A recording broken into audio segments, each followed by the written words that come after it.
This is Shimano Expride B. There is also Shimano Expride A, but this is the B. The A came out first and the B came out 4-5 months ago. And this is the exact model I'm gonna review today. The feel of these rods from model to model, even when it's the same rod, can be so different that now I'm very careful to always clearly show the model that I'm reviewing, because this is the 7'2" medium light. I don't know, if you get the medium heavy, it can feel totally different than what I'm feeling here. And this is a one-piece rod. Despite it being so long, 7'2", this is a one-piece rod. Very interesting.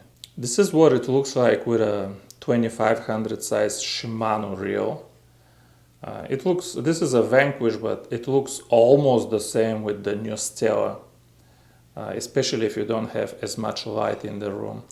And you already saw what it looks like with the new Exist. If you haven't, I'll put that video in the description below. You can put pretty much any color reel on this rod and it's still gonna look nice. But if you're wondering how did I end up with this rod, at the time Dave offered to send me the rod, I already had two 2500 reels in the mail from Japan, the new Exist and the new Stella. They were both coming in 2500 size, which was kind of bass range for me.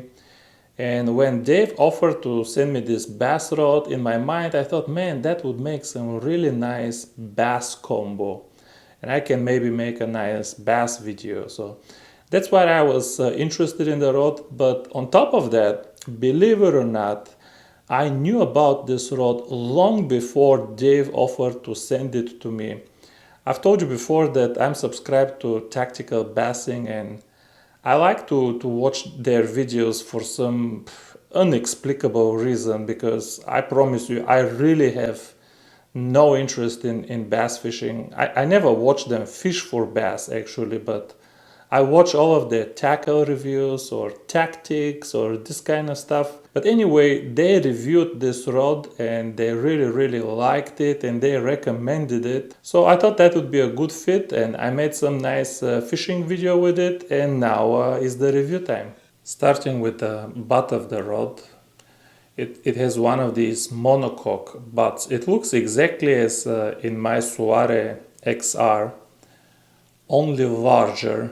I don't know if these things do increase sensitivity, but I think they look very nice. And actually, if you ever use them to make a very long cast, they kind of feel good. If you ever, for whatever reason, use them for support, they kind of feel good too. It looks like it has metallic accents at the end. I don't know if they are really metallic, but it doesn't really matter, does it? What's important is that it looks expensive and sophisticated. The hook keeper is under the reel seat, which actually I'm not used to. I kept looking for the hook keeper over here on the front. But I found that it makes sense, because bass baits are pretty good size, and when you put them here, they don't hit anything. If you put it on the front, it will be, flapping and hitting the bail of the reel, the spool, and it just really makes sense to be, under the reel seat. And on top of that, hey, at least it has a hook keeper, right? Most of my high-end rods don't even have a hook keeper, so I'll really take it. This is the reel seat. It's absolutely enormous. I don't know how it looks on video, but let me tell you, this is absolutely enormous reel seat. It's their CI4, so it's a carbon reel seat designed to supposedly save weight and be sensitive. Now, I don't know how long this thing is, but I've never seen a longer reel seat. But here is what's shocking. My paws are so enormous that I am using every millimeter of this reel seat. Look at this. When I put my hand like this, and I hold it, my thumb is actually resting right on the edge here on the front. And when you're jigging, you need support for your thumb. And the only thing you will be doing with this rod is some kind of jigging. This is not a crankbait rod or any kind of spinner bait or anything like that. This is going to be a jigging rod. And you really need this support here on the thumb. I'll tell you something embarrassing. Some of these high-end Japanese rods that I have, the Super Beleza prototype comes in mind. I had to glue some little pieces of cork here secretly. I didn't even show you, but I just needed some extra support for my thumb. There was nowhere to rest my thumb. So even though I thought this reel seat is ridiculously long, if you have big hands like me, you will appreciate it. It's not extra big. It just fits comfortably in your hand. I will say though, it's in a different class from those bridge seats that you see on the Soare XR and the highest end rods. That bridge kind of goes in your palm and kind of snaps, even though it's not as big. I mean, this is comfortable and everything, but I will have to put it one class lower than those bridge seats that you see everywhere right now. These are the specs of the rod. I have to say I don't really agree with the specs, but I'll talk more about them when I talk about the power of the rod and the action of the rod towards the end of the video. This is the pattern of the blank. This is Shimano's X wrap, gives the blank extra strength or something. Looks exactly as my Shimano Soare XR, but it doesn't have the clear coat. As a result of that, the rod without the extra light that I have in the room right now, I mean, it looks kind of shiny here, but trust me, it's really not that shiny. It looks pretty matte. And if you put it side to side with the Soare XR, you'll see the Soare XR is like a brilliant. This stuff here is brilliant and shiny. And without the clear coat, you lose the gloss. And for good or bad, I don't think you need clear coat on this rod because you don't need protection or anything.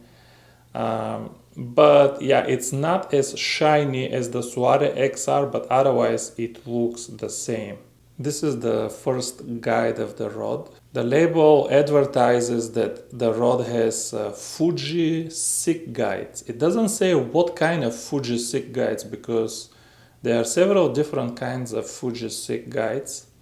Now, silicon carbide makes excellent inserts. It's almost as good as Torzite, and as a matter of fact, the difference in performance is so small, but the difference in price is so big that, there is very little reason to jump from, silicon carbide to Torzite, except on the most exotic rods.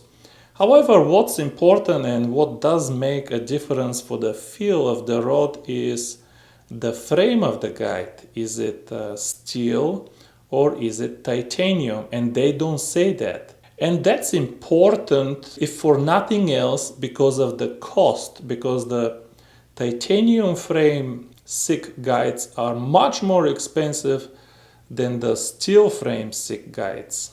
I literally got this from our fridge. It's a magnetic card from our family dentist. It's not a really strong magnet, but it's magnetic enough to stick on a fridge. You know what I'm talking about. You have these on your fridge too. But I cut a really tiny piece and I put it over here and it kind of sticks. And I did put this on my titanium guides, on my ultralight rods, and it doesn't stick to those. So my guess is, even though I don't know for sure, my guess is that these are the steel frame SICK guides, which are the cheaper version. This also kind of makes sense because titanium is, even though it's very light, it's kind of soft. And this guide, look how long it is. If this is a soft material, it will probably flex too much, so it kind of doesn't make sense probably to use titanium here. Probably steel is the better choice. However, as you go up the tip it starts to matter if you have titanium or steel, because I mean, I tell you, if you remove just 1 or 2 grams from the very tip of the rod, the feel of the rod changes dramatically. So while I'm not 100% sure if this frame, because even titanium is slightly magnetic, and it is possible for these guides to be titanium. It's a $290 rod, but this sticks pretty good, man. And again, my ultralight rods with titanium guides, I cannot get this little thing to stick. So my guess is these are the steel guides. The top 5 or 6 guides on the rod are all this size. They are pretty small size. The specifications of the rod say 4 to 8 pound line, and from one angle I agree that if you put 10 pound line here, 10 pound mono, it's gonna have difficulty going through the 6 guides on the top. The first guide is pretty big, but these guides on the top, you're gonna hear some hurr if you put 10 pound here. 6 months already and we still haven't furnished this room. But everything else is real messy right now, so we have to do the summary here, even though there may be a little bit of echo. So I apologize, but this is the best I have right now. The power of this rod is medium. Over here in the specs it says medium light, but that is incorrect. The power is definitely medium. I did some 4-ounce tests against my medium light power rods, and you can definitely see that this is a stiffer rod compared to my medium light Fenwick, for example, Fenwick HMX. As a matter of fact, the tip of this rod bends very little with 4 ounces. If you overload the rod with a whole bottle of water, then it will bend pretty deep into the blank, but even when both blanks are overloaded, you can still see that this is a stronger, higher power rod than my medium light Fenwick HMX. This rod actually has exactly the same power and even action as my medium power Shimano Terramar rods, which are inshore spinning rods, but it does weigh only half of what my medium power Shimano Terramar rods weigh. But yeah, as far as power is concerned, definitely medium power rod. With respect to action, the rod has, as you saw, a very normal, regular, fast action. I actually like the action of the rod, but I like all actions except extra fast. For the life of me, I cannot tell you a good application for extra fast actions. I don't know what purpose do they serve, but anyway, that's another tangent. I like the action. I don't want the action of this rod to deter anybody from buying it. I think it's a very homogeneous curve and very nice action. Casting distance with this rod is kind of very strange because I think this rod has the potential, it has the blank to be incredibly long distance caster, but I'm afraid that this potential will almost never be fully realized, and most of the time this will actually be a kind of on the poor side of casting distance, just because it's a very stiff blank with relatively small guides. It says here it's made for mono from 4 to 8 pounds, and I would agree with this. If you put 10 pound mono here, it's not going to be so easy to go through the top guides. The thing is, with 8 pound line to load the blank, you need some heavy lure because it's a medium power rod and it's pretty stiff at that. To load this blank, you need good heavy lure, maybe half an ounce, something like that. And then to chuck it good, you really need to compress the blank. But how can you compress the blank with 6 pound line? So I think to utilize the maximum potential of this rod, you would need something like 20 or 30 pound braid, then maybe a very short leader for your lure, and then half an ounce very heavy lure.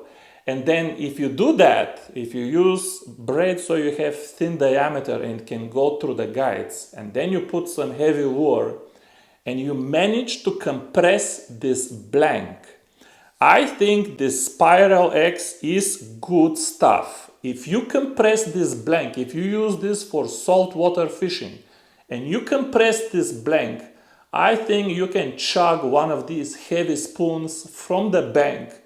Ooh, you can really cast it a mile, but only if you compress the blank all the way.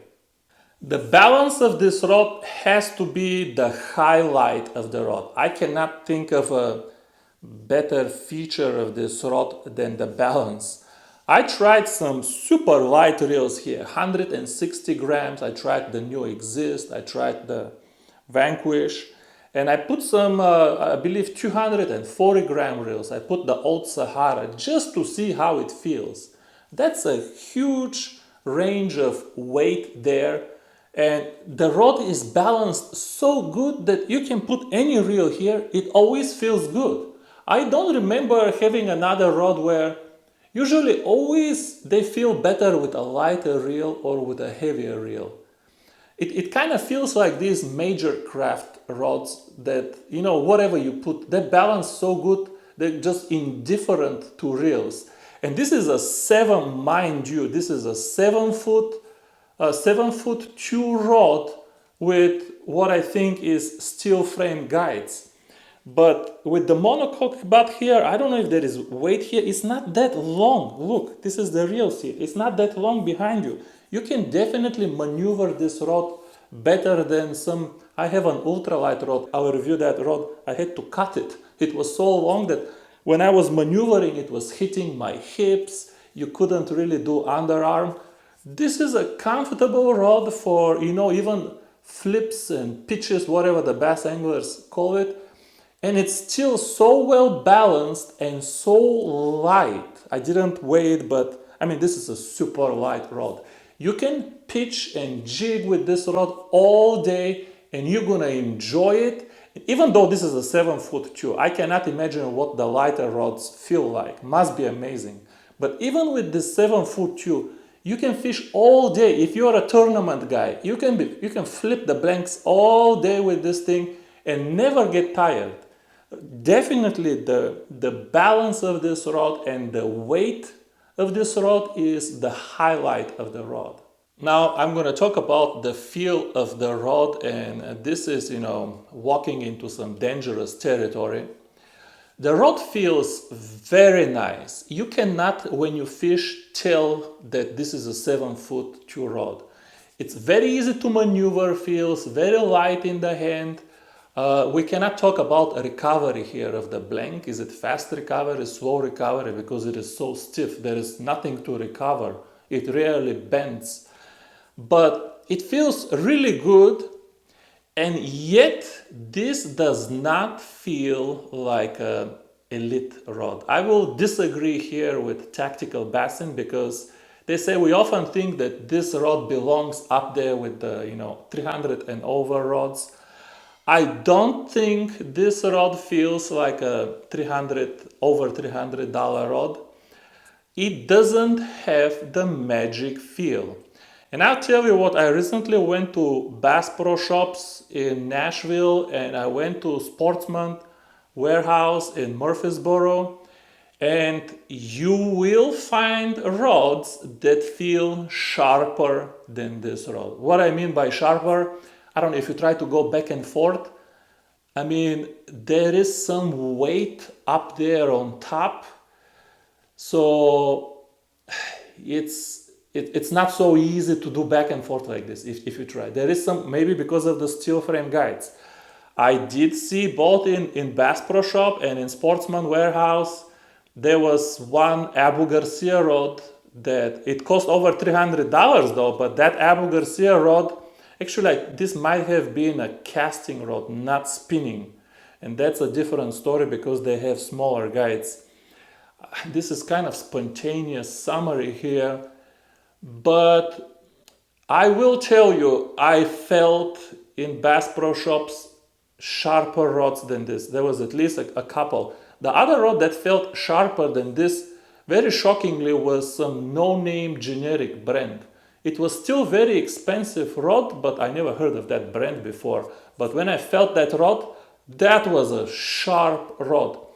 It definitely, I can promise you, it doesn't have the feel of these exotic rods. This is not a rod that will impress your bodies. Okay, this is not one of these exotic pieces of tackle you hand to somebody and they grab it and they, oh my god, this is incredible. It's very nice, but definitely not one of these exotic things that just shock you. I wanted to point that out. I want to talk about a recommended application, even though admittedly I'm not a bass angler by any stretch. You cannot make a bass angler from me. But I think whether you are happy with this rod or not will really depend on why you buy this rod. For me, the only good application for this rod is some kind of jigging, because it's a very stiff blank and you have to take advantage of the sensitivity of the rod and you have to take advantage of the stiffness of the rod. So what application is this going to be? It's going to be something where you're setting hooks, you're driving hooks through the fish, and then you really need the control also to power fish around trees, something like this. So when you're buying this rod, keep in mind it will be some kind of power fishing, and you're gonna need to use at least like 20-pound braid here, so you can horse the fish around and you can put enough force to bend this blank. This is don't even think about finesse fishing with this. Now you can do drop shot fishing. I think it's amazing drop shot fishing rod, but it's not finesse drop shotting. You're going to be drop shotting with 20-pound braid here and maybe 10-pound fluorocarbon, and you're going to be drop shotting for some big fish. It is not a finesse rod, and it's definitely not one of these rods that, you know, you cast these baits with the treble hooks and the fish start thrashing. You don't want to hold a fish that's thrashing with treble hooks with this stiff broomstick here. So keep in mind, this is definitely some kind of jigging, something where you're touching, you're feeling the bottom, and when you feel the fish, you are setting hooks. You are setting hooks like a true bass angler. So actually a very good application for this rod is tournament fishing. Because on tournaments, you don't want something too heavy because you're going to be holding it all day, pitching the banks. But on the other hand, once you feel the fish, you don't want to mess around. You have to get this fish on the boat as quickly as possible. You're not there to enjoy fighting fish and mess around and take pictures. You're there to put the fish in the boat. This to me is absolutely amazing tournament rod. Just because exotic rods don't make good tournament rods, yeah, they're light and everything, but let's face it, you're not gonna go to a tournament with exotic rods, and cheaper rods are too heavy, they are not sensitive enough, so this is probably the best tournament rod. If I went to a bass fishing tournament, that's what I would get, because you fish all day, it's kind of invisible in your hand. You don't think about tackle, you're just thinking about where should I go next. You don't feel the rod. It's a really good tournament rod for the technique that I just described to you. I was going to close this video, but I want to say a few more words about the right application and the value of the rod. Now, if you think about value of the rod only in terms of the price of its components, you may say that the rod is a little bit overpriced. The blank here is top-notch, the best thing in the rod. The butt is also top-notch, but what does the butt do? Nothing. The handle here, I really like it, very comfy, but it's second-grade handle, let's be honest. The Shimano does have more expensive handles. Whether they're better or not, definitely has more expensive handles. And Shimano definitely has more expensive guides than this. both the frame and the inserts. Now these are good guides and they are very good value, but I'm just talking about the price. These are very affordable guides. So how you get to all the way to $290 with these components is a little bit of a stretch. On the other hand, is the price, is the rod really worth the $290? I have to say, if you are using the rod for the right application that I just described, if you're a tournament angler and you're looking for a pitching rod where you can you can lean into the fish after you feel the bite, what else are you gonna buy? Do you really want to buy a $300-400 exotic rod that you're going to use on the tournament with these flimsy guides? Are you going to step on top of it or lose it? And they don't even feel, exotic rods, they don't even feel like what you want to feel during a tournament. What are you going to use in a tournament? I think this is for the right application. This rod is definitely worth the money because, again, if you go to Bass Pro Shops or whatever the other shop you have in your area, you are not going to find such a rod under $200. What are you going to buy? A Dobbins? Or please give me a break. A Guggen Squat? And how much are you going to resell a Guggen Squat for?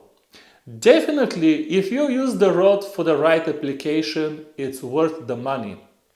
The only way somebody will get disappointed is if you use it for the wrong application. If you're looking for something exotic, something to just shock you, my advice is spend $100 more and buy the next level tackle.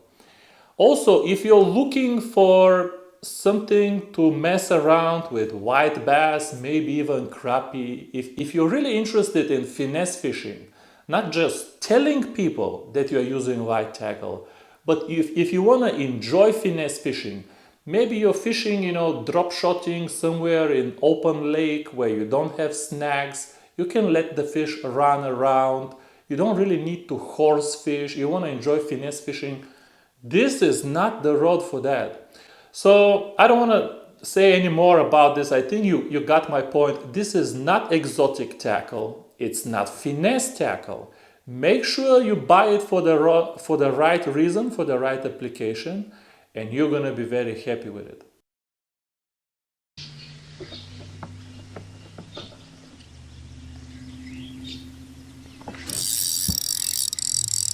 Fish.